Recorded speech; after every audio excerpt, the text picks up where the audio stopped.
Hey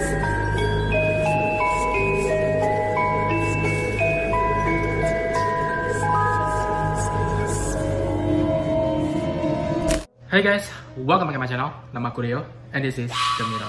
Nggak terasa 2023 mau lewat guys. Bulan depan udah 2024, kita masih hidup gini-gini aja. Aku pengen tahu deh resolusi kalian di tahun 2024. Ya walaupun agak sulit mungkin untuk mencapai semua resolusi, tapi seenggaknya kita punya target dalam hidup. Jadi please share di kolom komentar apa resolusi kalian, target kalian di 2024. Dan kita doakan sama-sama semoga itu bakal tercapai di tahun depannya. So guys, malam ini aku mau membahas sebuah kejadian di era lampau pada tahun 1518. Kejadian kelam yang kalau dibayangkan mungkin bakal bikin kalian merinding. Nah, kita bicara tentang wabah yang sangat unik, langka, dan di luar akal manusia. Sebuah wabah yang beneran terjadi dan bikin mikir, kok bisa itu kejadian? Gimana sih itu bisa terjadi? Wabah menari yang menimpa warga kota Strasbourg, Prancis. What? Maksudnya gimana sih wabah menari ini? So, tanpa panjang-panjang lagi, kita langsung masuk ke pembahasannya. Before we do the exercise, the mirror mode. Pada suatu hari di musim panas yang terik, seminggu sebelum festival Mary Magdalene, pada 23 Juli 1518, seorang perempuan bernama Frau Trovea melangkah ke alun-alun di kota Strasbourg, Prancis, dan dia mulai menari.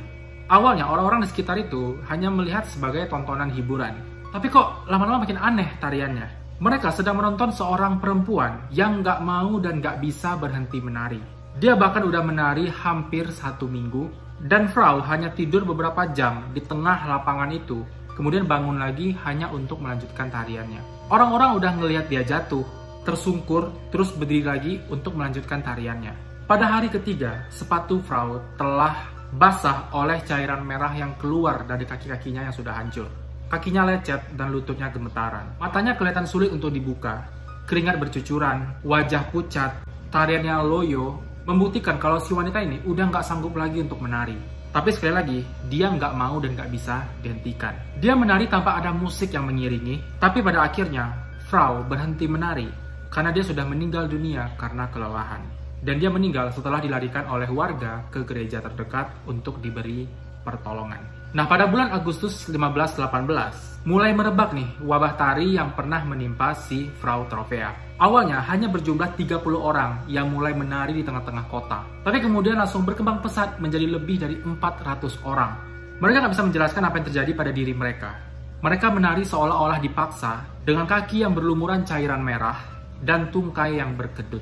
Sebuah puisi dikutip dari sebuah kronik kontemporer menggambarkan perempuan dan laki-laki yang menari dan melompat di pasar, di ganggang, dan di jalanan, siang dan malam, hingga penyakit itu akhirnya berhenti. Nah, para warga Strasbourg yang melihat fenomena ini mulai berdebat nih tentang apa sih penyebabnya, kenapa ini bisa terjadi, dan siapa yang harus disalahkan atas kejadian ini, apakah Tuhan atau iblis. Karena pada saat itu, ada ratusan orang di tengah-tengah kota yang melakukan tarian secara massal. Bareng-bareng nih mereka nari tanpa ada musik pengiring. Kalian bayangkan, orang-orang lagi dalam keadaan diam, melihat ratusan orang lagi menari, nggak tahu kenapa. Mereka menari sampai berkeringat, sampai mata mereka udah nggak bisa kebuka lagi.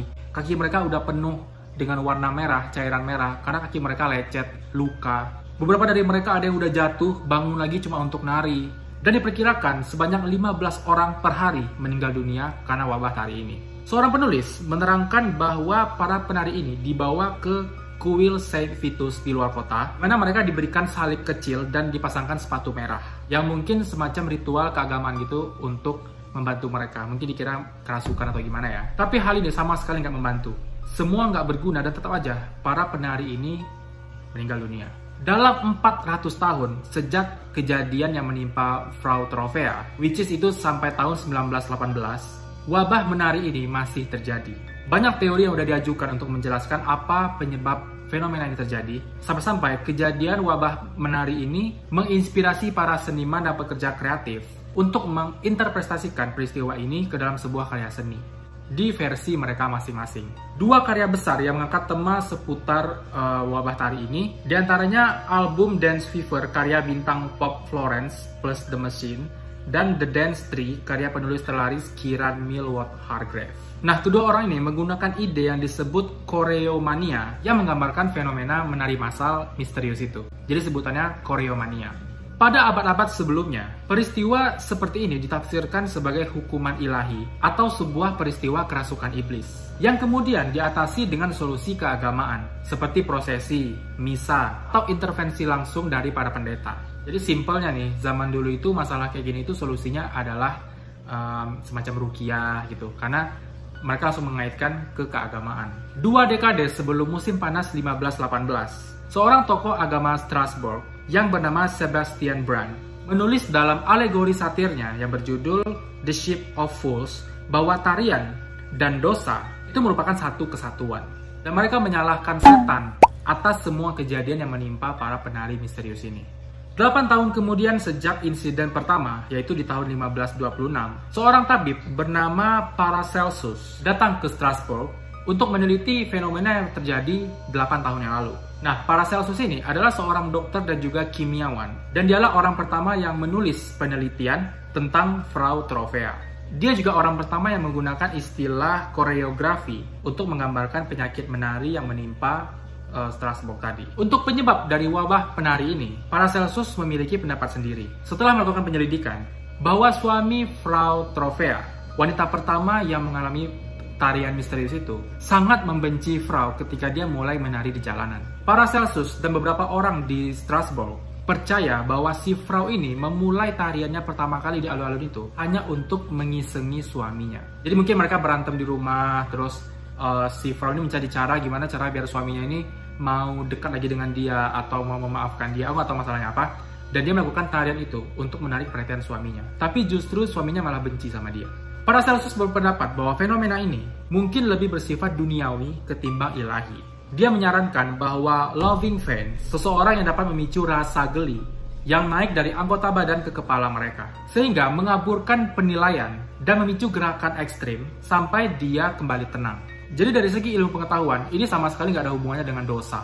Ini menurut Paracelsus. Dia berpendapat bahwa imajinasi adalah penyebab yang masuk akal dari semua kejadian ini. Jadi kata-kata Paracelsus ini menarik guys, pendapat dia itu menarik. Dia bilang bahwa imajinasi ini tidak hanya terbang keluar dari satu rumah ke rumah lain, tetapi juga cepat berpindah dari satu kota dan negara yang lain. Sehingga dengan imajinasi satu orang, wabah bisa datang dan menyebar ke seluruh kota.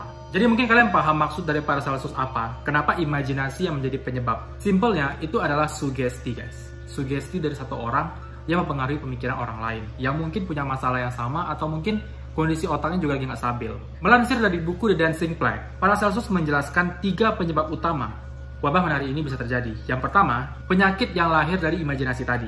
Yang kedua, orang-orang yang mungkin ikut menari sedang mengalami frustasi seksual. Dia melampiaskannya dengan cara menari. Ketiga, Paracelsus merasa kalau para istri yang tidak bahagia adalah penyebab dari wabah ini bisa terjadi. Aku sebenarnya nggak baca informasi ini sebelumnya, tapi mungkin dari keterangan Paracelsus, alasan ketiga ini, para penari ini mungkin kebanyakan wanita ya daripada pria. Nah, interpretasi ini sejalan nih dengan teori-teori yang ada pada saat itu tentang penyakit wabah menari ini. Dan ini sangat mendekati dengan penyakit psikogenik massal yang disebabkan oleh keadaan politik dan sosial yang panas. Jadi pada dasarnya, orang-orang yang ratusan tadi melakukan tarian massal tanpa sebab dan nggak bisa dihentikan itu hanyalah imajinasi mereka sendiri dari masalah, dari beban hidup yang mereka rasakan. Untuk sementara waktu, terdapat spekulasi tentang penyebab lain dari wabah menari ini, yaitu ergot, sejenis jamur yang ditemukan pada batang gandum hitam yang dapat menyebabkan halusinasi dan kejang yang sangat kuat. Tapi teori ini sebagian besar diabaikan, aku nggak tahu kenapa, entah kurang bukti atau gimana. Selain 3 spekulasi yang tadi disebutkan di atas, salah satu penyebab wabah menari ini bisa terjadi adalah stres sosial. Karena kelihatannya nih, para penari ini mengalami kontraksi kaki yang nggak disengaja. Sesuatu yang kadang terlihat di sebagian kecil pasien psikiatris yang ada pada saat itu. Mengutip dari Encyclopedia Britannica, seorang sejarawan Amerika bernama John Waller membeberkan hal ini dalam makalahnya. Dia menyebut kalau wabah menari adalah sebuah bentuk gangguan psikogenik massal. Tapi John Waller juga berpendapat bahwa penyebab wabah ini bisa terjadi mungkin ada hubungannya dengan Saint Vitus, seorang tokoh hidup pada abad ke-16 yang juga dikenal dengan sebutan Santo. di mana santo ini adalah orang yang melindungi para penderita penyakit epilepsi. Banyak yang percaya kalau dia juga memiliki kekuatan untuk memberikan kutukan menari. Dan dilansir juga dalam buku The Westminster Review volume 51 dan 52, stres ini juga mungkin disebabkan oleh gangguan spiritual, di mana para penderitanya percaya kalau mereka ini sedang dihukum oleh Tuhan karena berbagai dosa yang telah mereka lakukan. Seorang sosiolog asal Amerika bernama Robert Bartholomew bahkan mengemukakan bahwa para penari ini adalah penganut sekte sesat. Jadi mereka semua ini menari hanya untuk mencari perhatian Tuhan mereka. Tapi perlu diketahui kalau ada ketegangan antar kelas dalam masyarakat Eropa selama kurun waktu tertentu tentang hal ini. Kemiskinan dan kelaparan yang banyak terjadi pada sebagian penduduk di Eropa. Karena waktu itu setelah kejadian wabah maut hitam. Jadi bukan hal yang mengejutkan lagi kalau ada sekelompok orang yang udah muak dengan kondisi itu dan mencoba untuk keluar, mencoba untuk melepaskan depresi mereka dengan cara menari. Oke, Prancis ini bukan satu-satunya negara yang mengalami wabah menari. Karena ternyata Italia juga pernah mengalami wabah menari ini. Tapi bedanya di Italia, mereka menyebutnya itu bukan wabah menari, tapi menyebutnya tarantisme. Di mana pada saat itu, orang-orang itu percaya kalau tarian spontan itu disebabkan oleh gigitan tarantula.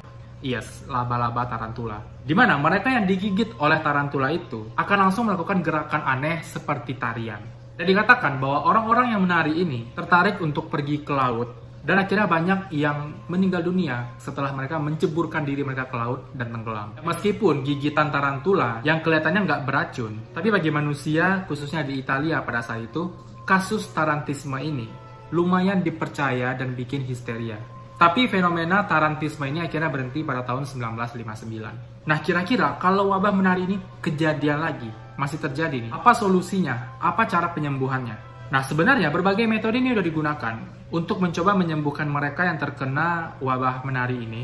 Dan salah satu metode yang umum digunakan adalah pengikatan. Jadi para korban, orang-orang yang menari ini, dibalut kain, diikat, mirip dengan cara kita membedong bayi. Atau simpelnya kita dikafanin lah gitu, biar kita nggak bisa bergerak dan nggak bisa melakukan tarian-tarian itu. Pastinya bukan cara yang mudah untuk membuat mereka yang gila nari ini bisa diikat. Nah, kemungkinan besar pengikatan ini dilakukan supaya si penari ini ya nggak bisa nari. Dan diketahui dari beberapa orang yang dilakukan pengikatan itu, mereka mengatakan bahwa rasa sesak di perut mereka itu membantu mereka untuk membebaskan diri dari penyakit gila itu. Beberapa orang bahkan minta supaya badannya dipukul dan diinjak perutnya untuk meringankan gejala keinginan untuk menari itu. Nah, selain metode pengikatan ini, Paracelsus juga merekomendasikan obat buatan dia sendiri, yang mana Paracelsus ini menjuluki para korbannya dengan sebutan pel, acur, dan bajingan. Dan Paracelsus merasa bahwa para korban ini harus diperlakukan sama buruknya dengan julukan yang telah dia sebut tadi. Pertama, Paracelsus ini bersikeras kalau mereka semua ini harus dikurung dalam ruangan yang sangat gelap.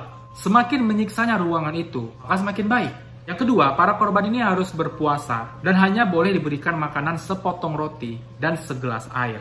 Nah, aku juga nggak tahu nih apa sebutan dari metode pengobatan si Paracelsus ini dan apakah itu mujarab atau enggak untuk menghentikan mereka yang terkena penyakit menari ini. Tapi bisa dibilang kalau metode itu mungkin lebih buruk daripada metode pengusiran setan yang dilakukan oleh gereja kepada para korban dancing plague.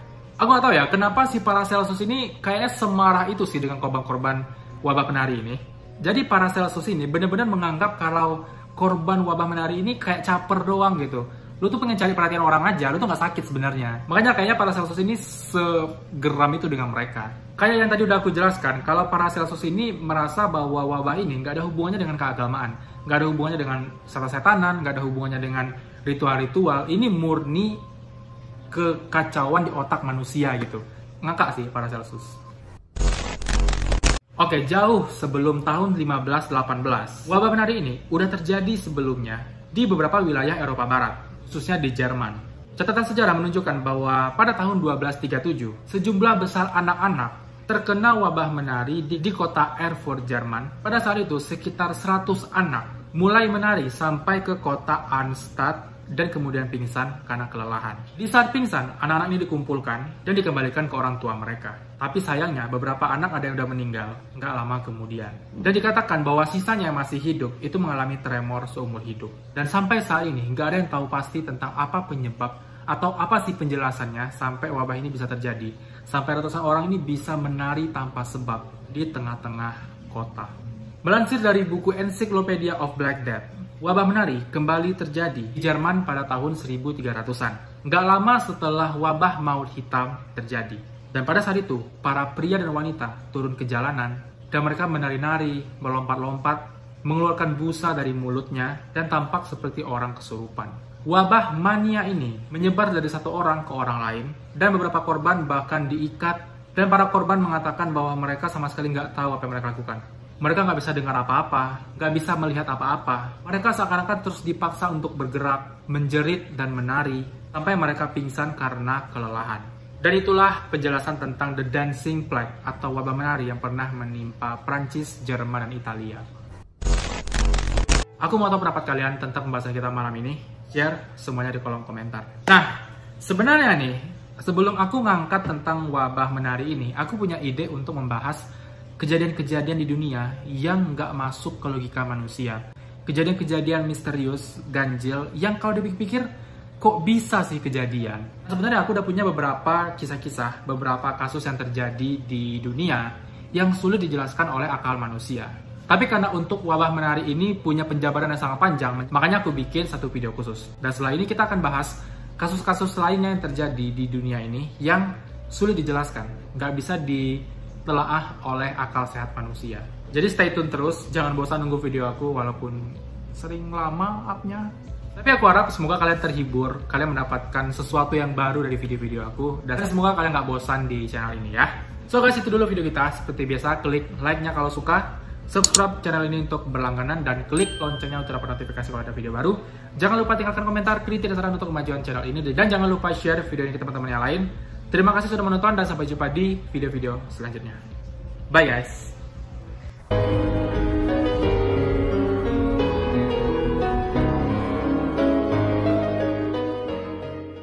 Sebuah wabah Strasbourg, Prancis. Strasbourg awalnya hanya berjumlah. Diketahuilah bahwa suami jadi para Celsus ini merasa kayak para korban ini cuma